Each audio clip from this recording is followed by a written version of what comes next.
Hello दोस्तों, नमस्कार। मेरा नाम है संदीप और आप सभी का वेलकम है नथिंग इम्पॉसिबल के यूट्यूब चैनल पर। आशा करता हूं और उम्मीद करता हूं कि आप सभी बहुत ही अच्छे होंगे। और आज के इस वीडियो में हम लोग यूजीसी नेट फर्स्ट पेपर में एग्ज़ाम 2022 और 23 के पॉइंट ऑफ व्यू से 25 सितंबर 2020 से लेकर 17 अक्टूबर 2020 के बीच में संप्रेषण या कम्युनिकेशन वाले यूनिट से जितने भी क्वेश्चन पूछे गए थे उन सभी क्वेश्चन को यहाँ पर हम कवर करने वाले हैं, वो भी डिटेल्स के साथ। क्वेश्चन को मैं डिस्क्राइब भी करता हूँ, इसके साथ ही साथ आंसर को भी बहुत ही डिटेल में समझाने का प्रयास करता हूँ। इसलिए आपको वीडियो को स्टार्टिंग से लेके एंड तक देखना है ताकि सारे क्वेश्चन आपके अच्छे तरीके से क्लियर हो जाएं। और यहाँ से अगर डायरेक्ट क्वेश्चन आपके एग्जाम में पूछे जाते हैं तो उनका तो आप आंसर कर लेंगे, लेकिन जो मैं आपको आंसर एक्सप्लेन करके बताता हूँ, अगर थोड़ा सा क्वेश्चन को मॉडिफाई भी कर दिया जाएगा तो भी आप उन प्रश्नों को बहुत ही आसानी के साथ सॉल्व कर लेंगे। और आपको याद रखना है कि प्रीवियस ईयर के क्वेश्चन जो है आपके एग्ज़ाम में आते हैं, थोड़ा सा उसमें चेंजेस देखने को मिल जाएंगे, लेकिन जब आप प्रीवियस ईयर के क्वेश्चन डिटेल में सॉल्व करते हैं तो उससे निश्चित रूप से आपको अपने एग्ज़ाम में काफ़ी ज़्यादा फ़ायदा मिलता है। अब देखिए, ये हमारा पार्ट 4 है। इससे पहले मैंने 3 पार्ट आपको कम्युनिकेशन वाले यूनिट से प्रोवाइड कर दिए हैं और सभी यूनिट में 25 क्वेश्चन थे। और आज के इस वीडियो में जो है आपको 30 क्वेश्चन इस पार्ट 4 में मिलेंगे।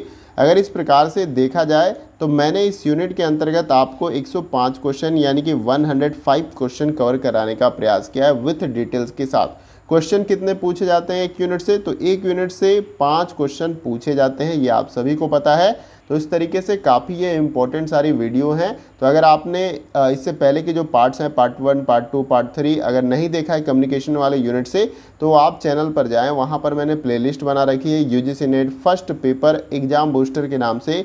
वो प्लेलिस्ट आपको मिल जाएगी, वहाँ पर सारी वीडियो आपको बहुत ही ईजिली मिल जाएगी। तो चलिए फ्रेंड, वीडियो को स्टार्ट करते हैं। देखिए, सबसे पहला क्वेश्चन स्क्रीन पे है और सभी क्वेश्चन को आपको करना क्या है कि अटेम्प्ट करते हुए चलना है, यानी सभी क्वेश्चन का आपको जवाब देना है। इस तरीके से आपकी प्रैक्टिस भी हो जाएगी और मैं क्वेश्चन का आंसर भी बताऊंगा, क्वेश्चन को एक्सप्लेन करूंगा और उसके आंसर को भी एक्सप्लेन करूंगा, जैसा कि मैंने अभी ऊपर आपको बताया। लेकिन खुद से आपको अटेम्प्ट करना है, इससे आपको काफ़ी ज़्यादा कॉन्फिडेंस मिलेगा। देखिए, सबसे पहला क्वेश्चन क्या पूछा जा रहा है कि कक्षा संप्रेषण में संज्ञानात्मक विषवरता इसका परिणाम है। अब देखिए, यहाँ पर 4 विकल्प दिए गए हैं, इसी में से आपको बताने का प्रयास करना है कि क्लासरूम में जब आप संप्रेषण या संचार करते हैं तो उसमें संज्ञानात्मक जो विषवरता होती है, देखिए विषवरता को मतभेद भी कहा जाता है। तो जो संज्ञानात्मक मतभेद होता है, इसका परिणाम इन चारों में से क्या हो सकता है? पहला जो ऑप्शन दिया गया कि संदेश का निस्यंदन, जिसको इंग्लिश में फिल्टरिंग भी बोला जाता है, करना। और बी है आपका विद्यार्थी की रुचि। और सी ऑप्शन है विद्यार्थी आधारित अन्योन क्रिया। और डी ऑप्शन दिया गया अव्यवस्थित परिस्थितियां। तो इन चारों विकल्पों में से आपको यह बताने का प्रयास करना है कि क्लासरूम में जब भी आप संचार या संप्रेषण करते हैं तो उसमें संज्ञानात्मक विषवरता यानी कि मतभेद किसका परिणाम हो सकता है इन चारों विकल्पों में से। तो सही आंसर आप जवाब देने का प्रयास करें। देखिए, इस क्वेश्चन का जो हमारा राइट आंसर हो जाएगा वो है आपका ऑप्शन नंबर डी, यहाँ पर राइट आंसर हो जाएगा। अव्यवस्थित परिस्थितियाँ जो है क्लासरूम में संचार के अंतर्गत संज्ञानात्मक विषवरता या मतभेद का परिणाम होती हैं, ये हमेशा आपको याद रखना है। अब देख लेते हैं थोड़ा सा संज्ञानात्मक मतभेद के बारे में। तो देखिए, संज्ञानात्मक मतभेद कक्षा संप्रेषण में तब अव्यवस्थित परिस्थिति का परिणाम होता है जब छात्र परस्पर विरोधी विचारों, कार्यों, विश्वासों और भावनाओं की टकराहट के परिणाम स्वरूप जो है उद्वेलित होता है, यानी कि अशांत होता है। यानी कि हो सकता है कि आप जो बता रहे हैं या जो आपके विचार हैं जो छात्रों के सामने आप रख रहे हैं उससे उनको असहमति हो, पसंद नहीं आ रहा हो, तो उस स्थिति में जो है वो क्या करता है कि ये आपको मतभेद देखने को मिल जाता है, संज्ञानात्मक मतभेद, जिसको यहाँ पर संज्ञानात्मक विषवरता देखने को मिलता है। तो ऐसा अगर आप टीचिंग करते होंगे तो आपको क्लासरूम में दिखाई देता होगा कि बहुत सारे ऐसे विद्यार्थी हैं जो आपकी बातों से बहुत ज़्यादा सहमत नहीं मिलेंगे। तो उस स्थिति में इस प्रकार का मतभेद आपको देखने को मिल जाएगा छात्रों से आपके साथ। तो आई होप कि क्वेश्चन आपको क्लियर हो रहा होगा और यहाँ पर ऑप्शन डी राइट आंसर है। उम्मीद करता हूँ, देखिए मैं बहुत अच्छे तरीके से क्लियर करते हुए चल रहा हूँ।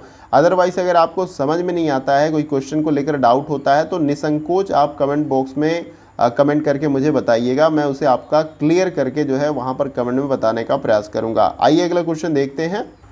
देखिए अगले क्वेश्चन में यानी कि क्वेश्चन नंबर 2 में पूछा जा रहा है कि ऑनलाइन शिक्षण में निम्नलिखित में से कौन से प्रमुख संप्रेषण अवरोध है। यहाँ पर वो सारा कुछ मेंशन किया गया है और इनको अच्छे तरीके से आपको देखने, जैसे ए दिया गया है तकनीक, बी है आपका वैधानिकता और सी है छात्र समुदाय और डी है आपका संस्कृति और ई है आपका लिंग। फिर नीचे दिए गए इन 4 विकल्पों में से यानी कि ऑप्शन ए, ऑप्शन बी और ऑप्शन सी और डी में से ही आपको अपना राइट आंसर बताना है। क्वेश्चन को एक बार मैं और अच्छे तरीके से क्लियर कर देता हूं। यहाँ पर आपसे पूछा जा रहा है कि ऑनलाइन शिक्षण के निम्नलिखित कौन से प्रमुख संप्रेषण अवरोध हैं, आपको यहाँ पर बताना है। यानी कि जब भी ऑनलाइन शिक्षण आप करते हैं तो आपके सामने कौन ऐसे प्रमुख संप्रेषण अवरोध होते हैं, इन 5 में से ही आपको बताना है, अदरवाइज बाहर से नहीं आपको बताना है। यहाँ पर जो विकल्प आपको दिया गया है इसी में से अपना आपको आंसर चुनना है। तो देखिए यहाँ पर जो है इस क्वेश्चन का हमारा राइट आंसर हो जाएगा, वो हो जाएगा आपका यहाँ पर मैं मेंशन कर देता हूँ। पहले तो है तकनीक आपका हो जाएगा, फिर उसके बाद से संस्कृति और उसके बाद से लिंग। तो ये 3 ऐसे अवरोध हैं जब भी आप ऑनलाइन शिक्षण करते हैं तो वहाँ पर आपको देखने को मिल सकता है। तो प्रमुख संप्रेषण अवरोध के अंतर्गत क्या आता है, तकनीक। अब देखिए तकनीक के ऊपर हम बात कर लेते हैं। अगर तकनीकी जो भी तकनीक विकसित है अगर वो सभी लोगों तक नहीं पहुंच रखता है या नहीं पहुंच पाता है किसी कारणवश, चाहे फाइनेंशियल किसी कारण से, तो उस स्थिति में भी ऑनलाइन शिक्षण जो है वहाँ पर नहीं किया जा सकता है। ये एक अवरोध के रूप में काम करता है। अब देखिए इसका एक और एग्जांपल मैं देता हूं ताकि आपको और अच्छे तरीके से क्लियर हो जाए। तो ये आप सभी को पता है कि जो इंटरनेट की सुविधा है और जो भी तकनीक है वो शहरों तक तो ठीक है, शहरों तक तो बहुत अच्छे तरीके से लोगों को मिलती हैं, लेकिन जैसे आप शहर से हट के आउटसाइड रूरल एरिया में जाते हैं, किसी भी स्टेट में भारत के जाते हैं, तो वहाँ पर ये तकनीक थोड़ी कम हो जाती हैं, वहाँ पर ये सारी सुविधाएँ कम मिलती हैं, जिसकी वजह से ये जो ऑनलाइन शिक्षण है आपका वो प्रभावित हो सकता है। तो ये एक अवरोध के रूप में काम कर सकता है।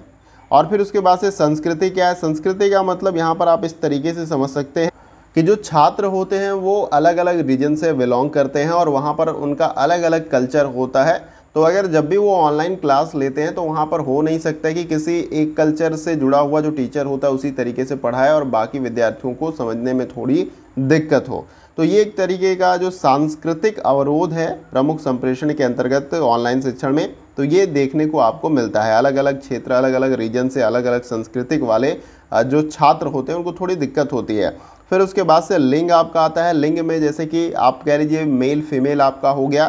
तो जितना आप सभी को पता है कि जो लड़के होते हैं जितनी वरीयता उनको दी जाती है हमारे समाज में, उससे कम जो है आपको लड़कियों को दी जाती है। जैसे कि उनको बाहर जाने की आज़ादी उतनी नहीं होती है, जैसे कि लड़के जो होते हैं उनको बहुत सारी छूट देखने को आपको समाज में मिल जाती है, वो बाहर जाकर जॉब कर सकता है। देखिए आप तुलनात्मक अध्ययन कहाँ पर कर सकते हैं, देखिए आप शहर में अगर रहते हैं तो वहाँ पर आपको देखने को मिल जाएगा कि सारा कुछ ठीक है, महिला और पुरुष दोनों एक जैसे काम करते हैं, वो भी जॉब पे जाते हैं, वो भी इस तरीके से। लेकिन जैसे आप आउटसाइड जाओगे शहरों से बाहर किसी भी प्रदेश या ग्राम में जो है, तो वहाँ पर ये लिंग भेदभाव देखने को मिल जाएगा। जैसे कि मान लीजिए कि लड़के को मोबाइल दे दिया जाएगा कि भाई वो पढ़ सकता है, ऑनलाइन क्लास कर सकता है, लेकिन कोई लड़की है तो उसके लिए थोड़ा सा अवरोध यहाँ पर देखने को आपको मिल जाएगा। ये लिंग भेदभाव की तरह आप इसको देख सकते हैं। तो ये तीनों जैसे तकनीक, संस्कृति, लिंग जो कि इसमें दिया गया है, ये सभी ऑनलाइन शिक्षण के अंतर्गत प्रमुख संप्रेषण अवरोध के रूप में आप इसे देख सकते हैं। तो जैसे हमने यहाँ पर चूज किया उसके अकॉर्डिंग ऑप्शन नंबर बी क्या हो जाएगा हमारा राइट आंसर। देखिए यहाँ पर आप सभी को सभी क्वेश्चन अटेम्प्ट करते हुए चलना है और इस तरीके से आपकी प्रैक्टिस भी होती चली जाएगी। चलिए आइए अगले क्वेश्चन को देखते हैं। अगला क्वेश्चन हमारा है क्वेश्चन नंबर 3 और ये आपका कथन वाला क्वेश्चन है। यहाँ पर 2 कथन दिए गए हैं, दोनों कथन को बड़ा इत्मीनान से आपको पढ़ना है, उसके बाद से ही आपको अपना राइट आंसर यहाँ पर नीचे दिए गए विकल्प को जो विकल्प दिए गए हैं उसमें से देना है। अब देखिए कथन पहला क्या दिया गया कि अध्यापक द्वारा दिए गए आक्रामक एवं भड़काऊ बयान कक्षा में संप्रेषण को शैक्षणिक रूप से प्रभावी बनाते हैं। कथन दूसरा क्या बताया जा रहा है कि उचित शब्दों का चयन कक्षा में संप्रेषण प्रक्रिया को विश्वास प्रदान करता है। अब यहाँ पर ये जो 4 विकल्प दिए गए, दोनों कथन को बड़ा अच्छे तरीके से आपको समझना है, तभी जो है अपना आंसर दे पाएंगे आप कि ऑप्शन ए सही है कि बी सही है कि सी सही है कि डी सही है। अब इन चारों में से ही आपको राइट आंसर बताने का प्रयास करना है। देखिए लगे कि वीडियो फास्टली चल रहा है तो मैं हर वीडियो में आपको बताता हूं कि जब आप वीडियो को पॉज कर लेंगे तो आपके पास पर्याप्त समय है, क्योंकि अभी आप एग्ज़ाम हॉल में नहीं बैठे हैं कि आपके सामने 3 घंटे का समय है वो निकलता जा रहा है और जल्दी जल्दी क्वेश्चन को अटेम्प्ट करना है। तो यहाँ पर क्वेश्चन को सही करने का प्रयास करिए, वीडियो को पॉज करिए, 2 मिनट लीजिए, 3 मिनट लीजिए या 5 मिनट। जब आप खुद से सॉल्व करते हैं तो एक कॉन्फिडेंस आपको मिलता है। तो आपको क्वेश्चन को सॉल्व करना चाहिए, जितना ज़्यादा से ज़्यादा हो सके क्वेश्चन आप सॉल्व करिए, इससे आपको काफ़ी ज़्यादा फायदा मिलेगा।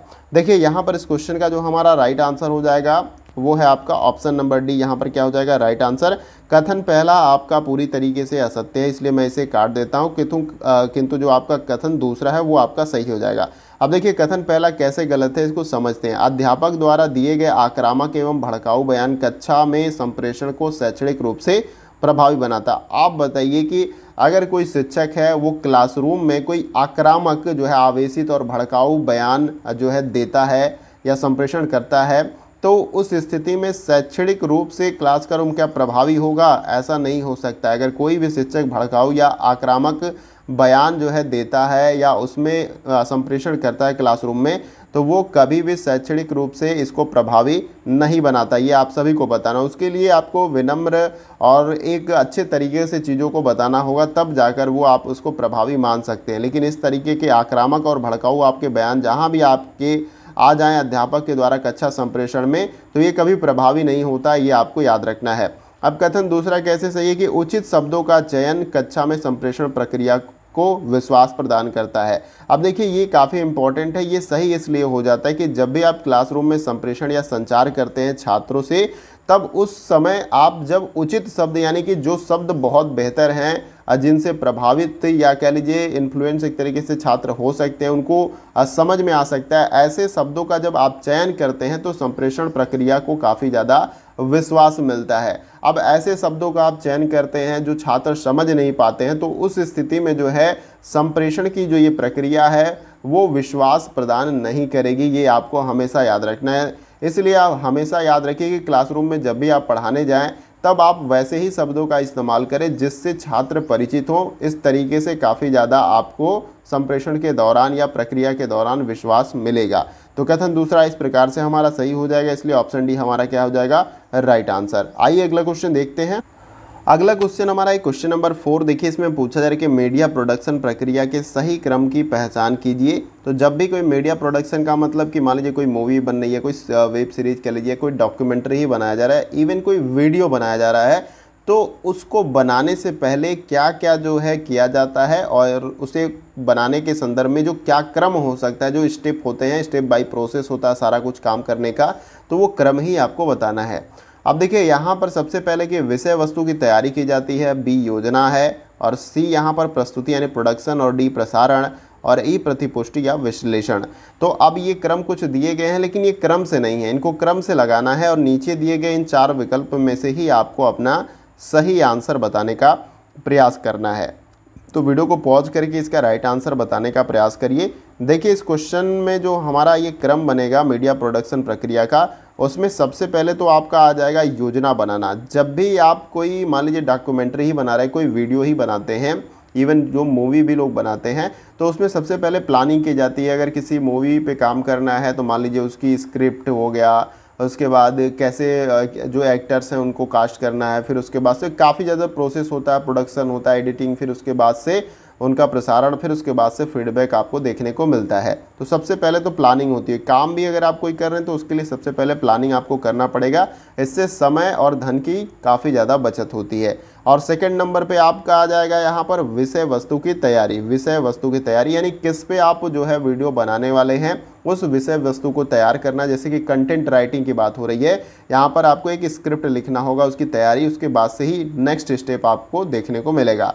तो जो आएगा नेक्स्ट स्टेप वो आ जाएगा सी यहाँ पर, वो है प्रस्तुति यानी कि प्रोडक्शन। यहाँ पर जो भी मीडिया है उसको आप जैसे कंटेंट मिल गया, प्लानिंग आपने कर दिया, अब उसको आप शूट करोगे यानी वीडियो को शूट करके बनाओगे, प्रोडक्शन होगा। ठीक है, इसमें एक आध स्टेप नहीं दिया लेकिन आपको याद रखना है, प्रस्तुति या प्रोडक्शन आपका हो जाएगा। फिर उसके बाद से आपका आ जाएगा चौथे नंबर पे प्रसारण यानी कि उसको लोगों तक पहुंचाना, लोग अब उसे देखेंगे। उसके बाद से ही आपको ये प्रतिपुष्टि या विश्लेषण यानी फीडबैक वाला ऑप्शन आता है। आप सभी को पता है कि जब कोई भी मीडिया आपने बना लिया, वीडियो बना लिया, जैसे मैंने ही बनाया, अब ये वीडियो मैं अपलोड करूँगा, ठीक है, प्रसारण के तौर पे आप इसे, अपलोडिंग का मतलब प्रसारण के तौर पे देख सकते हैं। अब ये लाइव हो जाएगी एक तरीके से, आप इन वीडियो को कोई भी व्यक्ति देख सकता है। आप देखेगा इसमें जो कंटेंट मैंने आपको बताया है, अगर वो आपके लिए हेल्पफुल होगा तो आप मुझे फीडबैक देंगे। और दो तरीके से फीडबैक आप देख सकते हैं, एक नकारात्मक और एक सकारात्मक। अगर वीडियो अच्छा लगेगा तो आप सकारात्मक फीडबैक देंगे और वीडियो अच्छा नहीं लगेगा तो आप नकारात्मक फीडबैक देंगे। तो आपको ये क्रम हमेशा याद रखना है। सबसे पहले प्लानिंग होता है, योजना की तैयारी, फिर विषय वस्तु की तैयारी, फिर प्रोडक्शन का काम होता है, फिर जब ये बन जाता है तो इसको प्रसारण किया जाता है, फिर उसके बाद से ही आपको फीडबैक मिलता है। तो जैसे मैंने ये क्रम बताया उसके अकॉर्डिंग हमारा ऑप्शन नंबर डी क्या हो जाएगा, राइट आंसर हो जाएगा। तो उम्मीद करता हूँ कि राइट आंसर आप सभी ने कमेंट बॉक्स में बताया होगा। आइए अगला क्वेश्चन देखते हैं। अब देखिए अगला क्वेश्चन हमारा एक क्वेश्चन नंबर 5, ये मैचिंग वाला आपका क्वेश्चन है। तो यहाँ पर सबसे पहले कॉलम में सूची 1 में संचार के उदाहरण दिए गए हैं, सूची 2 में संचार के प्रकार दिए गए हैं। तो संचार के उदाहरण को संचार के प्रकार से हमें मैच करना है और नीचे दिए गए इन चारों विकल्पों में से ही अपना राइट आंसर बताना है। तो वीडियो को पॉज करिए और अपना सही आंसर कमेंट बॉक्स में बताने का प्रयास करिए। आइए इसे हम मैच करते हैं। तो देखिए यहाँ पर सबसे पहले क्या दिया गया, ईमेल दिया गया। तो ईमेल किसके साथ मैच करेगा, तो हमेशा याद रखना है आपको, ईमेल यहाँ पर आपका औपचारिक जो संप्रेषण का प्रकार या संचार का है तो उसके साथ आपका मैच हो जाएगा। क्योंकि ईमेल जो है एक सिस्टमेटिक तरीके से आप करते हैं, उसमें सब्जेक्ट है, टू है, इस तरीके से काफ़ी ज़्यादा आपको विकल्प मिलते हैं और एक सिस्टमेटिक तरीके से जब भी आप काम करते हैं तो वो आपका फॉर्मल यानी कि औपचारिकता के अंतर या औपचारिक जो है संप्रेषण के अंतर्गत आपका आ जाएगा। तो आई होप कि आपको क्लियर हो रहा है। जैसे कि अनौपचारिक और औपचारिक शिक्षा के बारे में भी पूछा जाता है कभी कभी। तो औपचारिक का मतलब है कि जो आप स्कूल, कॉलेज, इंस्टीट्यूशन में जो भी शिक्षा लेते हैं तो वो औपचारिक तरीके से, क्योंकि वो एक सिस्टमेटिक तरीके से एक सिस्टम में आप लेते हैं। और उसके बाद से जो आपका बी यहाँ पर दिया गया मौखिक अनुदेशन, तो ये किसके साथ मिल जाएगा, तो ये आपका मैच हो जाएगा 5वें के साथ, अनौपचारिक शिक्षा के अंतर्गत ये आपका आ जाएगा। क्योंकि जब भी आप मौखिक अनुदेशन करते हैं या कोई इंस्ट्रक्शन देते हैं मुख के द्वारा तो उसमें काफ़ी ज़्यादा आपको फ्लेक्सिबिलिटी मिलती है अपने हिसाब से, ठीक है, जबकि औपचारिक में नहीं मिलता। औपचारिक में जो सिस्टम बनाएगा उसी के अकॉर्डिंग आपको करना है, लेकिन जब मौखिक अनुदेशन करते हैं, इंस्ट्रक्शन देते हैं तो इसमें काफ़ी ज़्यादा आपको लचीलापन मिलता है, आप अपने हिसाब से बातों को बोल सकते हैं, इसलिए ये अनौपचारिक आपका संचार के अंतर्गत आ जाएगा। फिर सी जो आपका यहाँ पर दिया गया है, देखिए इसमें बोला गया है कि व्यक्तियों के दो समूहों के बीच सूचना का आदान प्रदान, ये किसके साथ मैच हो जाएगा, तो ये आपका दूसरे के साथ हो जाएगा। समव्यवहार 2 बार टाइप हो गया तो एक यहाँ पर मैं इसको कट कर देता हूँ।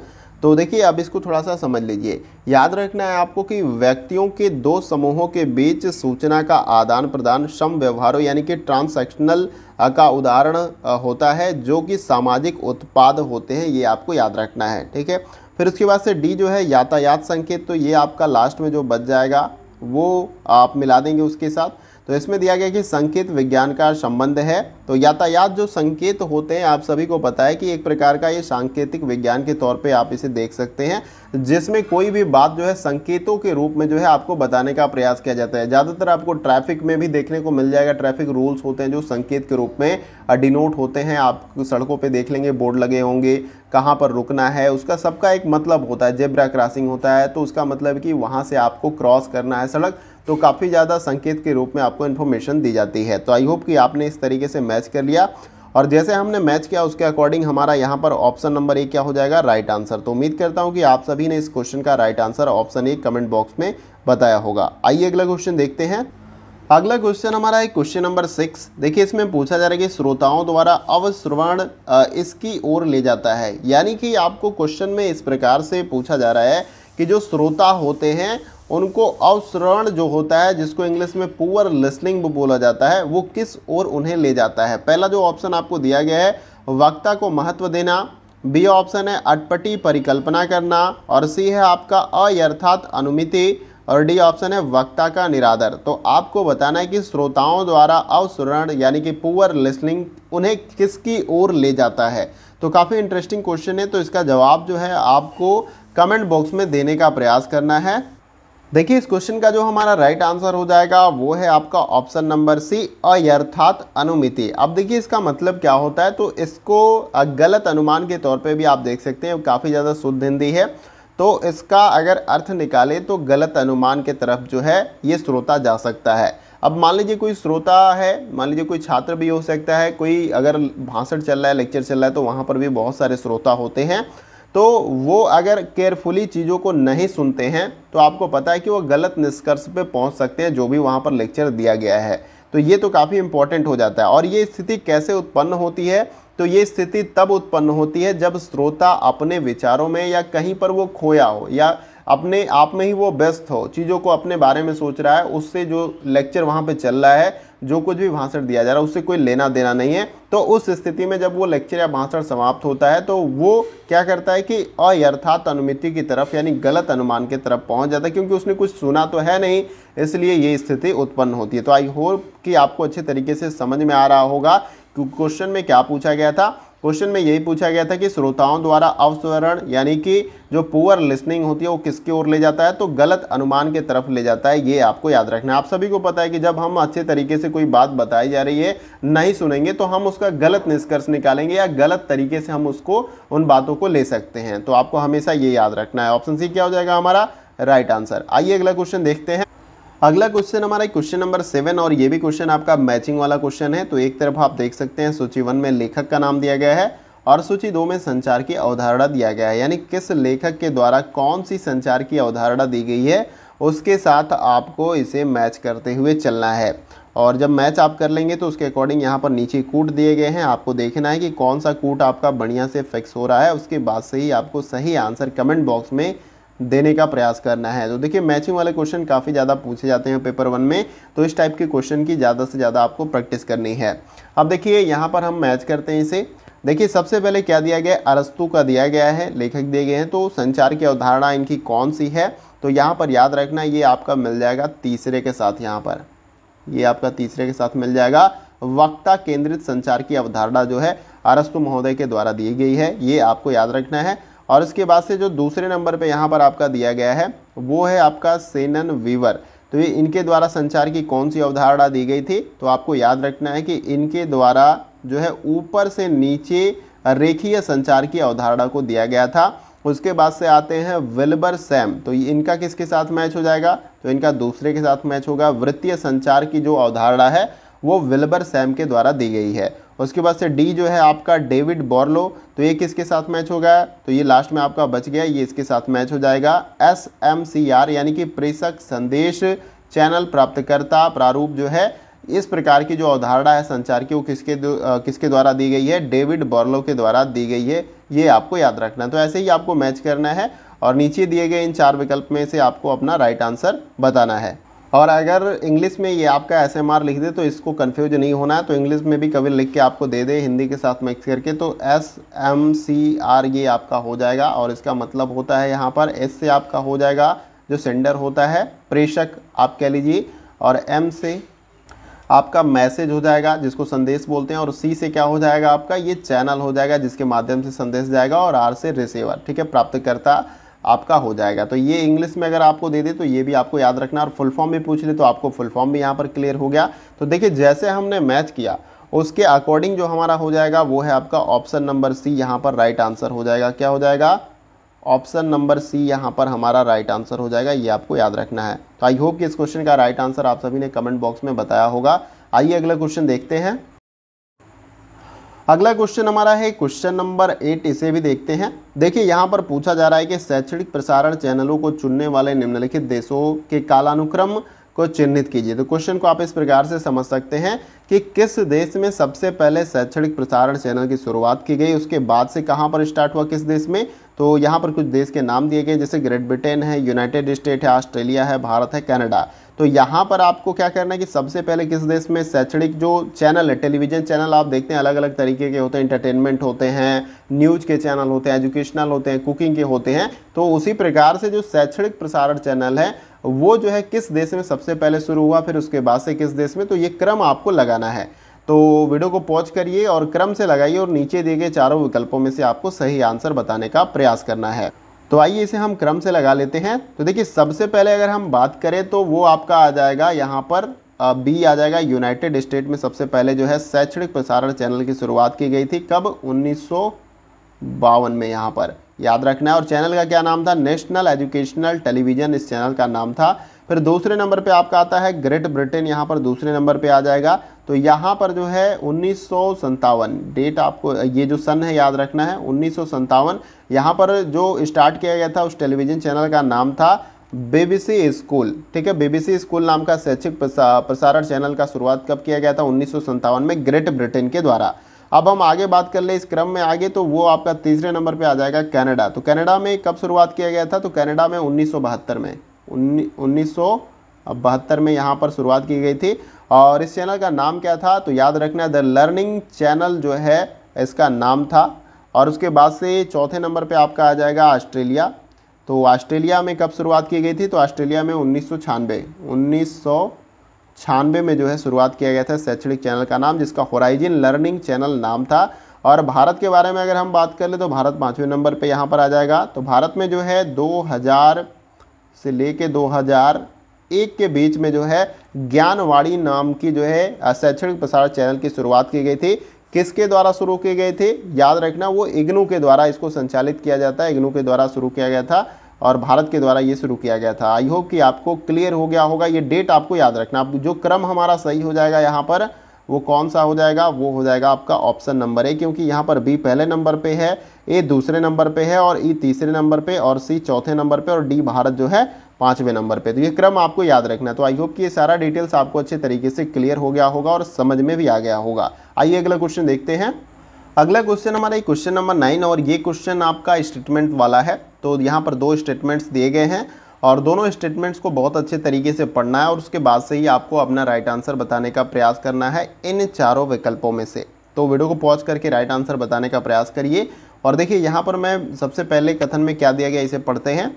यहाँ पर बताया जा रहा है कि अवाचिक संकेतों का मुक्त एवं असीमित प्रयोग कक्षा में शिक्षण के संप्रेषणात्मक पहलुओं को बढ़ाता है। कथन दूसरा क्या बताया जा रहा है कि अध्यापक का आकर्षक व्यक्तित्व कक्षा के वातावरण को जीवंत बना देता है। अब यहाँ पर दोनों कथन में कितना दम है, कौन सा कथन आपका सही है, ये आपको खुद से विचार करना। अभी मैं राइट आंसर आपको बताऊंगा और खुद से विचार करने के बाद, इसको समझने के बाद ही आपको यहाँ पर चारों विकल्पों में से राइट आंसर बताना है। इस प्रकार के जो प्रश्न आपसे एग्जाम में पूछे जाते हैं, इनको बड़ा इत्मीनान से आपको समझना होता है। अगर थोड़ा सा भी अगर आपने जल्दीबाजी की या जल्दी में, जैसे कि वन लाइनर क्वेश्चन पूछा जाता है कि भारत की राजधानी क्या है, तो आप तुरंत बता दोगे दिल्ली। लेकिन यहाँ पर क्वेश्चन आपको कंक्लूजन करके, यानी कि एक तरीके से एक निष्कर्ष पे आपको पहुँचना है, उसके बाद से ही आपको राइट आंसर बताने का प्रयास करना है। देखिए इस क्वेश्चन का जो हमारा राइट आंसर हो जाएगा वो है आपका ऑप्शन नंबर डी। कथन पहला आपका असत्य और कथन दूसरा आपका सही हो जाएगा। कैसे? अवाचिक संकेतों का जो है मुक्त एवं असीमित प्रयोग कक्षा में शिक्षण के संप्रेषणात्मक पहलुओं को बढ़ाता है, ये गलत है। अवाचिक संकेत का मतलब जहां पर हम बोलते नहीं, जो चिन्हों और संकेतों के रूप में होता है। अगर इस टाइप के संकेतों का आप बहुत ज़्यादा क्लासरूम में प्रयोग करते हैं तो ये जो है आपके संप्रेषणात्मक पहलू को बढ़ाता नहीं, ये घटाता है। अगर आप बोल सकते हैं और जहाँ पर कुछ संकेतों की अगर बात हो तो आप एक्सप्लेन कर रहे हैं, बता रहे हैं उसके बारे में, ठीक है, लेकिन आप बोल सकते हैं, अच्छे तरीके से चीज़ों को समझा सकते हैं और तब भी अवाचिक संकेतों का आप ज़्यादा से ज़्यादा क्लासरूम में प्रयोग कर रहे हैं जहाँ पर कुछ बोला नहीं जा रहा है, कुछ शब्द का इस्तेमाल नहीं किया जा रहा है, तो ये आपके संप्रेषणात्मक पहलुओं को घटाता है, न कि बढ़ाता है, इसलिए ये आपका गलत हो जाएगा। अब कथन दूसरे में क्या बताया गया कि अध्यापक का आकर्षक व्यक्तित्व कक्षा के वातावरण को जीवंत बना देता है। सही बात है। अगर जो टीचर होता है वो आकर्षक का मतलब ऐसा नहीं कि वो बहुत अट्रैक्टिव दिख रहा है मॉडल की तरह, ऐसा नहीं। आकर्षक का मतलब उसके पढ़ाने की जो शैली है वो जीवंत है, बहुत ज़्यादा वो इंटर रिलेट करके किसी कॉन्सेप्ट को छात्रों को समझाता है और उसकी पर्सनालिटी बेहतर है, यानी कि ठीक ठाक है वो शारीरिक रूप से दिखने में इस तरीके से। तो जो वातावरण होता है क्लासरूम का वो क्या होता है? जीवंत होता है, नीरस नहीं होता है, क्लासरूम में बच्चे ज़्यादा बोर नहीं होते हैं। तो ये तो आपका सही हो जाएगा, इसलिए ऑप्शन डी हमारा क्या है यहाँ पर राइट आंसर हो जाएगा। आई होप कि क्वेश्चन आपको क्लियर हो गया होगा। आइए अगला क्वेश्चन देखते हैं। अगला क्वेश्चन हमारा है क्वेश्चन नंबर 10। देखिए यहाँ पर पूछा जा रहा है कि कक्षा में प्रभावी संप्रेषण के यह परिणाम है। तो देखिए कक्षा में प्रभावी संप्रेषण के संदर्भ में यहाँ पर कुछ स्टेटमेंट्स दिए गए हैं और आपको इसमें से जो सही है उसका चुनाव करना है और नीचे दिए गए इन 4 विकल्पों में से अपना राइट आंसर बताना है। तो सबसे पहले यहाँ पर दिया गया कि छात्रों से अध्यापक की बढ़ी हुई अपेक्षाएं, बी है अधिगम संतुष्टि अनुसरण के रूप और सी है अध्यापक के लिए बढ़े हुए प्रोन्नति के अवसर और डी है लक्ष्यों की प्राप्ति के लिए छात्रों को सक्षम बनाना और ई दिया गया सकारात्मक अधिगम प्रतिफल। तो यहाँ पर आपको बताने का प्रयास करना है कि कक्षा में प्रभावी संप्रेषण का क्या परिणाम हो सकता है। इन सभी में से कोई विकल्प आपका सही होगा, 1 या 2, 3 भी सही हो सकते हैं और नीचे दिए गए इन 4 विकल्पों में से अपना राइट आंसर बताने का प्रयास करना है। अब देखिए इस क्वेश्चन में जो आपका जो राइट हो जाएगा स्टेटमेंट, सबसे पहले तो आपका यहाँ पर बी सही हो जाएगा। अधिगम संतुष्टि अनुसरण के रूप में जो है कक्षा में प्रभावी संप्रेषण का परिणाम हो सकता है अधिगम में संतुष्टि का अनुसरण के रूप में। ठीक है, फिर उसके बाद से जो डी यहाँ पर है वो हो जाएगा लक्ष्यों की प्राप्ति के लिए छात्रों को सक्षम बनाना, ये भी आपका कक्षा में प्रभावी संप्रेषण का परिणाम होता है। और इसके बाद से ई हो जाएगा सकारात्मक अधिगम प्रतिफल भी जो है कक्षा में प्रभावी संप्रेषण का परिणाम। अब देखिए प्रभावी संप्रेषण का मतलब क्या है, जब भी हम छात्रों से बात करते हैं, कोई कॉन्सेप्ट या टॉपिक उन्हें क्लियर करने का प्रयास करते हैं या समझाते हैं, तो उसमें अधिगम संतुष्टि अनुसरण के रूप में ये सारा कुछ होता है। अगर बेहतर तरीके से ये संप्रेषण आपका हुआ होगा प्रभावी, तो अधिगम के रूप में छात्र आपसे सर्टिफाइड हो सकता है आपके कॉन्सेप्ट समझाने के तरीके से। फिर उसके बाद से डी है लक्ष्यों की प्राप्ति के लिए छात्रों को सक्षम बनाना।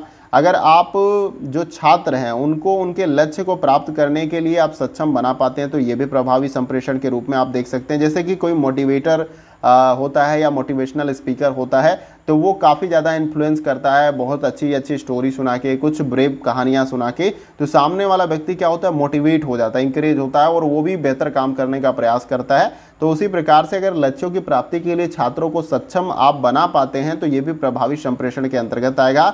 और उसके बाद से ई जो है सकारात्मक अधिगम प्रतिफल। अगर आपका सकारात्मक अधिगम प्रतिफल रहता है या फीडबैक बेहतर रहता है, तो ये भी क्लासरूम में प्रभावी संप्रेषण के परिणाम के अंतर्गत आता है। तो जैसे ये 3 सही है, उसके अकॉर्डिंग हमारा ऑप्शन डी क्या हो जाएगा, राइट आंसर।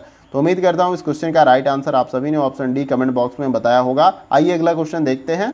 अगला क्वेश्चन हमारा ये क्वेश्चन नंबर 11। देखिए यहाँ पर पूछा जा रहा है कि संचार में संदेश की व्याख्या किस पर निर्भर करती है। अगर आप संचार या संप्रेषण कर रहे हैं तो उसमें संदेश की जो व्याख्या है वो किस पर निर्भर करती है। पहला है संदर्भ पर निर्भर करती है, बी है संचारण गति पर, और सी है संबंध शोर पर, और डी है चैनल क्षमता पर। अब इन चारों विकल्पों में से आपको कमेंट बॉक्स में अपना राइट आंसर बताने का प्रयास करना है। देखिए यहाँ पर इस क्वेश्चन का जो हमारा राइट आंसर हो जाएगा, तो यहाँ पर इस क्वेश्चन का जो हमारा राइट आंसर हो जाएगा वो है आपका ऑप्शन नंबर ए, संदर्भ पर जो है ये निर्भर करती है। संचार में संदेश की व्याख्या किस पर निर्भर करती है, संदर्भ। संदर्भ का मतलब विषय वस्तु पर। अगर आप संचार या संप्रेषण कर रहे हैं, यानी जिस विषय वस्तु पर आप चर्चा कर रहे हैं या संचार कर रहे हैं, उसकी व्याख्या अगर आप अच्छे तरीके से करते हैं, तो जो छात्र होता है वो संदेश को समझ पाता है। जब समझ पाएगा तो वो आपको फीडबैक यानी कि प्रति उत्तर भी देगा। तो ये जो संदर्भ या विषय वस्तु है वो आपका राइट हो जाएगा इस क्वेश्चन में, कि संचार में संदेश की व्याख्या किस पर निर्भर करती है, संदर्भ या विषय वस्तु पर निर्भर करती है। जहाँ पर छात्र संदेश को प्राप्त करता है और उसे समझता है, उसके बाद से वो आपको प्रत्युत्तर यानी फीडबैक देने का प्रयास करता है। आई होप कि इस क्वेश्चन का राइट आंसर आप सभी ने बताया होगा। आइए अगला क्वेश्चन देखते हैं। अगला क्वेश्चन हमारा क्वेश्चन नंबर 12। देखिए यहाँ पर पूछा जा रहा है कि निम्नलिखित कारकों में कौन से संचार के लिए महत्वपूर्ण है। तो यहाँ पर आपको कुछ विकल्प दिए गए हैं संचार के संदर्भ में, और आपसे पूछा जा रहा है कि इन सभी विकल्पों में से कौन सा संचार के लिए महत्वपूर्ण आपका हो सकता है। पहला दिया गया अपभाषा, बी है द्वेषी अभिवृत्ति, और सी है संरचना, डी है प्राथमिक लेपन, और ई है तात्कालिकता। तो नीचे दिए गए विकल्पों में से यानी इन चारों में से आपको अपना सही आंसर बताने का प्रयास करना है। तो जवाब आपको कमेंट बॉक्स में देना है। देखिए इस क्वेश्चन का जो हमारा राइट आंसर हो जाएगा वो होगा आपका पहला तो सी हो जाएगा संरचना, उसके बाद से डी हो जाएगा प्राथमिक लेपन, और ई हो जाएगा तात्कालिकता। तो इन सभी विकल्पों में से या कारकों में से संचार के लिए महत्वपूर्ण तो आपका संरचना है, यानी कि आपकी जो कंटेंट है, विषय वस्तु है या संदर्भ है, उसकी संरचना कैसी है, प्राथमिक लेपन कैसे आप उस संदेश को आगे पहुंचाते हैं, और तात्कालिकता, तो ये महत्वपूर्ण है। इसलिए नीचे दिए गए इन सभी विकल्पों में से जो आपका राइट आंसर हो जाएगा वो है आपका ऑप्शन नंबर डी यहाँ पर हो जाएगा। अब इसके बारे में थोड़ा सा कुछ इंपॉर्टेंट पॉइंट्स है उसे भी समझते हुए चलते हैं। देखिए संचार वह प्रक्रिया है जिसमें दो या दो से अधिक व्यक्ति आपस में किसी एक संदेश पर समान समझ पैदा करने के लिए विचारों, भावों, तथ्यों तथा प्रभावों का आदान प्रदान करते हैं। संचार के महत्वपूर्ण कारकों में जो है संचार, प्राथमिक लेपन एवं तात्कालिकता को जो है शामिल किया जाता है, और संचार प्रक्रिया में जो प्रेषक है और एनकोडिंग, चैनल, डिकोडिंग और अभिग्राही तथा पश्च जानकारी और संदर्भ जैसी बुनियादी संघटक को जो है शामिल किया जाता है। तो ये आपको हमेशा याद रखना है। जो भी मैं इंपॉर्टेंट पॉइंट्स क्वेश्चन से जुड़ा हुआ बताता हुआ चलता हूँ वो आपके लिए काफ़ी ज़्यादा इंपॉर्टेंट है। तो उम्मीद करता हूँ क्वेश्चन आपको क्लियर हो गया होगा और इस क्वेश्चन का राइट आंसर आप सभी ने ऑप्शन नंबर डी बताया होगा। आइए अगला क्वेश्चन देखते हैं। अगला क्वेश्चन हमारा है क्वेश्चन नंबर 13। देखिए इसमें पूछा जा रहा है कि संचार में सांस्कृतिक संस्थानों का क्रम क्या है। तो यहाँ इस तरीके से आप समझ सकते हैं कि जो छात्र होता है या जो बच्चा होता है वो संचार की शुरुआत उसकी कहाँ से हो जाती है। इस सांस्कृतिक संस्थानों का क्रम यहाँ पर दिया गया, पहले परिवार है, बी विद्यालय, सी धर्म है, डी जनसंचार माध्यम है। नीचे दिए गए इन विकल्पों में से आपका जो क्रम सबसे सही लगता है, जो क्रम आपका फिट बैठता है, उसका चुनाव करके आपको राइट आंसर बताना है।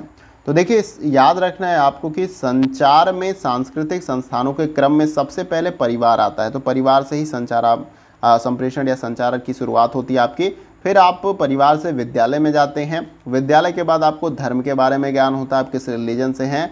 फिर उसके बाद से आप इसके बाद जन संचार का माध्यम जो है आपका आ जाता है। तो ये चारों इसी प्रकार से क्रम है, यानी कि ABCD का जो फॉर्मेट है यहाँ पर वो राइट हो जाएगा। अब देखिए आपको याद रखना है कि यहाँ पर संचार में सांस्कृतिक संस्थानों से तात्पर्य ऐसी संस्थानों से है जिनकी सामाजिक संरचना के क्षेत्र में प्राथमिक भूमिका होती है। तो आपको हमेशा ये याद रखना है, और जो किसी सामाजिक संरचना को सबसे पहले प्रभावित करती हैं वो आपके यहाँ पर सांस्कृतिक संस्थानों के अंतर्गत आ जाएगा। इसमें परिवार पहले नंबर पे, बी जो है विद्यालय दूसरे नंबर पे, धर्म तीसरे नंबर पे, और डी में जनसंचार का माध्यम आपका आ जाता है। तो उम्मीद करता हूँ क्वेश्चन आपको अच्छे तरीके से क्लियर हो गया होगा। तो यहाँ पर ऑप्शन ए आपका राइट आंसर हो जाएगा इस क्वेश्चन का। आइए अगला क्वेश्चन देखते हैं। अगला क्वेश्चन हमारा क्वेश्चन नंबर 14। देखिए ये आपका क्वेश्चन अभिकथन और तर्क वाला है। तो इन दोनों को हम पढ़ लेते हैं और उसके बाद से आपको राइट आंसर, देखिए आपको डिस्प्ले पे सारा कुछ दिखाई दे रहा है, जैसे क्वेश्चन भी दिखाई दे रहा है और ऑप्शन भी आपको दिखाई दे रहा है। तो आप चाहो तो पॉज करके इत्मीनान से पढ़ के जो है अपना राइट आंसर दे सकते हैं और हम कंटिन्यूअस वीडियो को आगे बढ़ाते रहेंगे। अब देखिए अभिकथन में दिया गया है कि कक्षा में छात्रों को आदेश देना संचार का विशिष्ट प्रकार है। तर्क बताया जा रहा है कि आदेश का तरीका सम्मिलित छात्रों की सांस्कृतिक पृष्ठभूमि पर निर्भर करता है। अब ये अभिकथन तर्क को आपको अच्छे से समझना है और उपयुक्त कथनों का अवलोकन करने के बाद यानी इन चारों में से आपको अपना राइट आंसर बताने का प्रयास करना है। अब देखिए इस क्वेश्चन का जो हमारा राइट आंसर हो जाएगा वो है आपका ऑप्शन नंबर ए। यहाँ पर क्या हो जाएगा राइट आंसर, ए और यहाँ पर आर आपका दोनों सही है और आर ए की सही व्याख्या यहाँ पर करता है। अब देखिए यहाँ पर आर मेंशन नहीं है, ये आर मेंशन मैं कर देता हूँ। ए और आर दोनों सही है और आर ए की सही व्याख्या। कैसे इसको थोड़ा सा समझते हैं। देखिए अभिकथन में दिया गया है कि कक्षा में छात्रों को आदेश देना संचार का विशिष्ट प्रकार है। तो आपको याद रखना है कि कक्षा में छात्रों को आदेश देना संचार का एक विशिष्ट प्रकार तो होता है, क्योंकि अध्यापक द्वारा दिया गया आदेश छात्रों में बदलाव तथा अधिगम पूर्ति से संबंधित होता है, इसलिए यह संचार का एक विशिष्ट प्रकार होता है। यानी कि यहाँ पर आदेश देना, इंस्ट्रक्शन देना, ये काफ़ी इंपॉर्टेंट होता है छात्रों को। अब देखिए तर्क में क्या बताया गया कि यहाँ पर आदेश का तरीका सम्मिलित छात्रों की सांस्कृतिक पृष्ठभूमि पर निर्भर करता है। तो ये भी काफ़ी इंपॉर्टेंट है। अलग अलग सांस्कृतिक पृष्ठभूमि से जो है छात्र आते हैं, ऐसा तो है नहीं कोई विश्वविद्यालय, तो मान लीजिए वहाँ पर गुजरात के भी छात्र पढ़ते होंगे और वहाँ पर उत्तर प्रदेश के भी छात्र पढ़ते होंगे, दिल्ली के भी छात्र, हिमाचल प्रदेश, इस तरीके से जितने भी हमारे राज्य हैं उन सभी राज्यों से जाकर छात्र विश्वविद्यालय में पढ़ते हैं और उनकी सांस्कृतिक पृष्ठभूमि अलग अलग है। तो ऐसा तो है नहीं कि इस स्थिति में जो शिक्षक है उनकी पृष्ठभूमि को जो है इग्नोर करे और जो भी आदेश या इंस्ट्रक्शन दे वो कहे कि नहीं मैं इंग्लिश में देना है। अगर वो समझ पाता है तो उनकी पृष्ठभूमि या संस्कृति के हिसाब से जो है उसको जो है आदेश देने का प्रयास करना चाहिए और जो उनकी अलग अलग संस्कृतियां हैं उनका सम्मान भी करना चाहिए। ऐसा नहीं कि वो अगर किसी अलग संस्कृति से बिलोंग करता है शिक्षक तो उनकी संस्कृति को इग्नोर करे या कुछ उसके बारे में टिप्पणी करे। तो ये आपका सही हो जाएगा। ये आपका आदेश का तरीका सम्मिलित छात्रों की सांस्कृतिक पृष्ठभूमि पर निर्भर करता है कि किस प्रकार से उन्हें इंस्ट्रक्शन या आदेश दिया जाए। तो आई होप कि आपको क्वेश्चन क्लियर हो गया होगा और यहाँ पर ऑप्शन नंबर ए क्या हो जाएगा राइट आंसर। आइए अगला क्वेश्चन देखते हैं। अगला क्वेश्चन हमारा है क्वेश्चन नंबर 15। देखिए यहाँ पर ये क्वेश्चन आपका मैचिंग वाला है। दो कॉलम दिए गए हैं, सूची 1 में उदाहरण है, सूची 2 में संचार के प्रकार दिए गए हैं। यानी कि जो एग्जाम्पल या उदाहरण दिया गया है उसी संचार के प्रकार के साथ हमें मैच करना है। फिर देन उसके बाद नीचे दिए गए इन 4 विकल्प में से आपको अपना राइट आंसर बताने का प्रयास करना है। तो आप इसे पॉज करके यानी कि वीडियो को पॉज करके इसे मैच करके राइट आंसर बताइए और आइए हम इसे मैच करते हैं। देखिए सबसे पहले यहाँ पर क्या दिया गया है, अर्थहीन ध्वनि एवं शब्द। ये किस प्रकार के संचार का प्रकार है, तो ये आपका तीसरे के साथ यहाँ पर मैच कर जाएगा। पराभाषिक संचार का ये प्रकार होता है अर्थहीन ध्वनि एवं जो शब्द होते हैं। अगर आपसे पूछ लिया जाए कि किस प्रकार के संचार का टाइप है तो ये पराभाषिक होता है, ये आपको हमेशा याद रखना है।